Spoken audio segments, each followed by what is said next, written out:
All right, welcome. Thank you for joining. If this is your first quick bite, I just want to let you know that there is no expectation that you have your camera on for a quick bite. We know that people are eating lunch right now, and we are just happy to share these strategies with you and invite you to consider in this particular quick bite changing one thing about your teaching practice. So I'm Diana Theisinger, STLI's program manager for digital and professional learning. And the ideas in this quick bite are inspired by Professor Paul Heideman's 30 plus year career at William and Mary. He and I recorded a season of a podcast full of these ideas for Change One Thing, and we're just sharing them out here in quick bite format for to shine a light on them. But if you want to hear more straight from the source, highly recommend that you check out that podcast. Lots of great ideas there. All right. The big thing with improving study problems is a lot of times the study problem is really a sleep problem.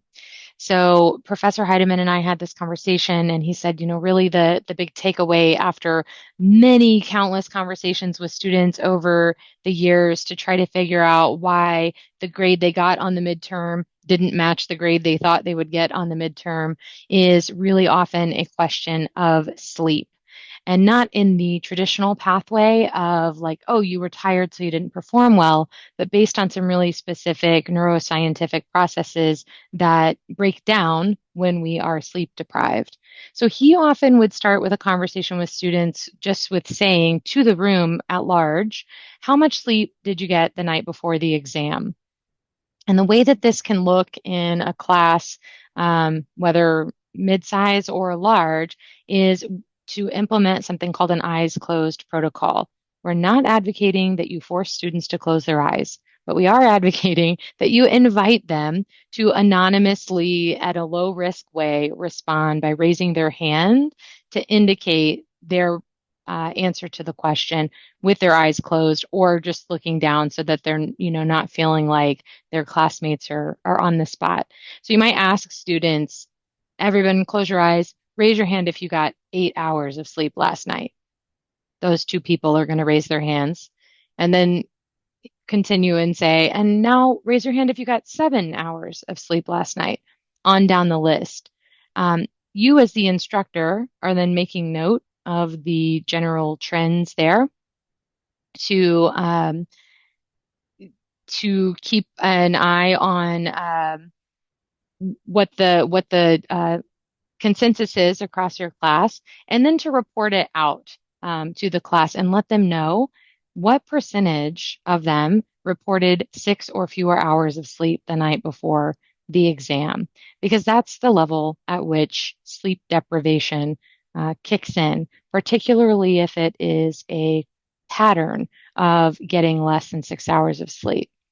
The other way that you can kind of monitor study problems before we get to the point of a high stakes exam is to ask students, how long did it take you to do your homework? And this is particularly if the homework assignment was something that required synthesis, analysis, evaluation, complex problem solving, multi-step problems, because what students will notice if you invite them to reflect on their process is that the more sleep deprived they are, the longer it will take them to work through complex problem solving, synthesis, and analysis.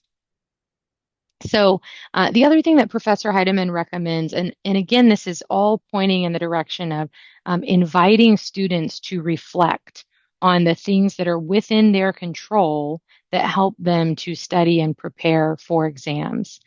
So this is a mental math self-assessment. And the way that this works is that students track their sleep. They track how much sleep they're getting. And then they track how long it takes them to do mental math processes. We're not talking the multiplication tables that you memorized in middle school. We're talking about something that you could do without a calculator, but that will take you some, scratch paper and some effort to do like 3-digit multiplication, for example. And what he's found is that when students take the time to assess how long does it take me to do multi-digit multiplication, for example, based on how much sleep I got. And when they compare those two things, they start to see the pattern that their confidence that the answer is correct goes down. And that in fact, when they go back and check to see if their answer was correct, oftentimes they've made simple mistakes. So the conclusion of all of this is memorizing. So again, your multiplication tables that you memorized in middle school, those are not harmed by sleep deprivation, but problem solving is. Also catching those little mistakes and errors is. And the way that we can present this to students and to sort of recruit their buy-in, because we know there are many things that tempt them not to get enough sleep, whether that's, another round of reels that they want to watch or YouTube shorts that they're up watching, or, the social opportunities that present in college. But the way that we can get their buy-in for getting more sleep is to remember the number 50%. Your processing speed when you are suffering from chronic sleep deprivation or even temporary sleep deprivation is 50% slower when it comes to solving complex problems and catching errors that you've made.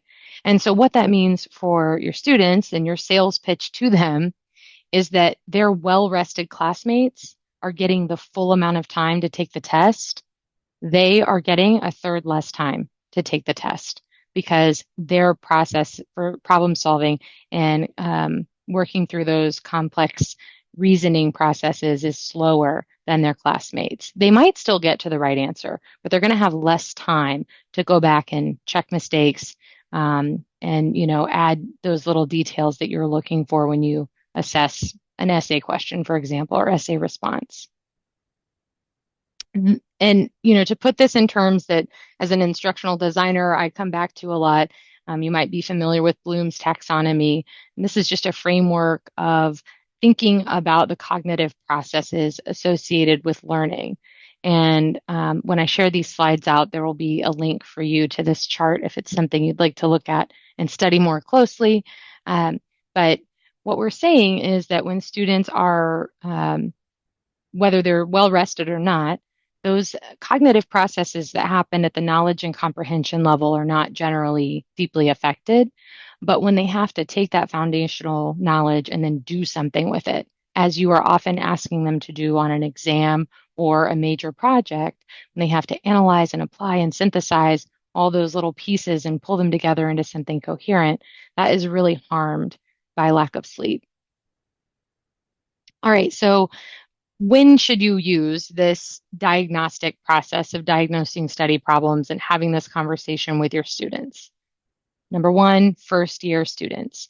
We know that a lot of our first year students arrive at William and Mary having been the big fish in a small pond in their high school or previous institution. They might not have ever grappled with really complex tests and assessments, and they might really not know how important sleep is and how important reflecting on their own learning and maybe the difference between what they expected to see on the grade of their midterm versus what they actually got. They might just never have confronted those challenges before. So being really explicit with them about what they can do, the things that are in their control for improving those grades is helpful. The other thing is if you're seeing, on the first mid-course assessment or formative assessment that I gave, everyone seemed to really get it. We got to the second one and the grades tanked. So if the data are telling you that there's a problem there, certainly you as an instructor are going to be reflective and say, oh, wow, did I forget to teach something that I then put a major emphasis on the assessment? Or was something else going on? Is this a time in the semester where everybody is really, overloaded with tasks and maybe my students were more sleep deprived this time? And then the final place to deploy this is during office hours. And that's often where you're going to have the most impact in terms of changing students' habits because you're fostering that individual relationship. and it is a safe place for students to admit that, yeah, you know what, some of this I'm disgruntled about my grade, but some of this is something that I could have maybe prevented and controlled and can protect against in the future. On the topic of office hours, I do want to say a little bit more about this. It is really important when you are presenting office hours as a construct to your students, especially if you teach a class with a lot of first year students, to really clearly define office hours for them. We have heard from multiple William and Mary students over the years that they really believed for their whole first year at least that office hours was a time when professors are in their office doing their work and students should not interrupt them. So it's really important for you to remember what it was like being, a first year student who maybe wasn't familiar with all the academic jargon and lingo. And consider even rebranding your office hours to be something that is just transparently understandable as a time when you're welcoming student questions and conversations. So we've had instructors call them, hey, I'm going to have student drop-in hours, or I'm going to have student support hours, or I'm having a coffee chat. Please join me to talk about the midterm. Um, it can also help in as you're thinking about how you want to structure um, office hours, particularly following maybe a major exam where you know that some students want to talk through what went wrong and kind of clarify. It can help to provide them with a list of questions or predetermined talking points to lower that barrier to entry so that they feel like, I know what to expect when I get to this appointment and I know what we're going to talk about and can be prepared. So here's what that might look like in this arena of diagnosing study problems. So you might present these lists of questions to your students the day that the exam grades are released. If you're a screenshot person or a photo person, feel free to take a picture of the screen right now, but I will be sending these slides out to everyone who registered for the session today. Um, so letting students know that if you come to talk to me about your exam, these are the things that I'm going to plan to talk through with you. That lowers that fear that they might have or intimidation that they might have about what happens during office hours. I'm not sure what to expect. Um, so going through, how did you prepare? Which items were the most challenging? Was there anything that surprised you about your grade? And then finally, let's self-reflect. How much sleep did you get the night before the exam? Now, I know that there are at least a couple of people in the group today who teach large classes. So I will just note that if it is not realistic in your teaching context to have individual conversations with students to go through diagnosing study problems, you can consider alternative formats. So having group office hours or scheduling, several maybe post-exam review sessions where you're going to go through certain topics that were commonly misunderstood. Maybe there was a specific problem on an exam that a lot of people struggled with. So to have a small group conversation and talk openly and almost in a focus group format to say like, well, what do you think went wrong? Where, where could you prepare differently before the final exam uh, compared to what you did for the midterm? Also, thinking about switching up the location, and this is as much for your well-being as for theirs. It can be off-putting to come find a professor's office and then to sit in the hot seat and go through that exam. That can be intimidating. If you're in ISC, it can just be hard to find your office. So having sort of a neutral public location, like, oh, I'm going to be in read and relax and swim from this time to this time, or I'll be at the coffee shop in ISC instead, can lower that barrier for people to connect with you. All right, let's just recap. The main theme with diagnosing student study problems is inviting them to reflect. How did you prepare? What went wrong? How much sleep did you get? Emphasizing the importance of sleep for helping them work through complex thought processes. and then optimizing those office hours conversations so that you are really getting at the core of whatever it is that students perhaps struggled with. I want to take some time before you all leave and just let you know about some other ways you can connect with STLI this semester. Our full catalog of faculty development courses is available on academy.wm.edu. Those are self-paced courses, and I know at least one person in the session today has taken quite a few of those.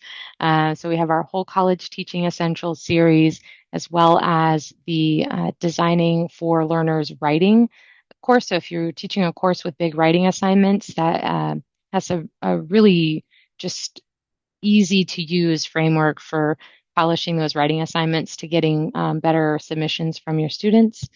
You can catch the whole first season of the Change One Thing podcast on YouTube or SoundCloud. And then we have more sessions this semester on generative AI, accessibility, and more of these Change One Thing ideas coming up. So next week, there is a quick bite in our AI series on learning to love your own voice, as well as a teaching and learning talk and workshop with STLI Fellow for Teaching Excellence, Lynn Neighbors. And that is called Beat the Clock. It's around more effective presentations from your students. And then finally, November 20th, we'll be presenting with libraries some steps for using your Blackboard Ally report to make your course content more accessible for your students. All right, thank you so much. Like I said, I will be sharing these slides out with everybody who registered. Great to spend some time with you all today.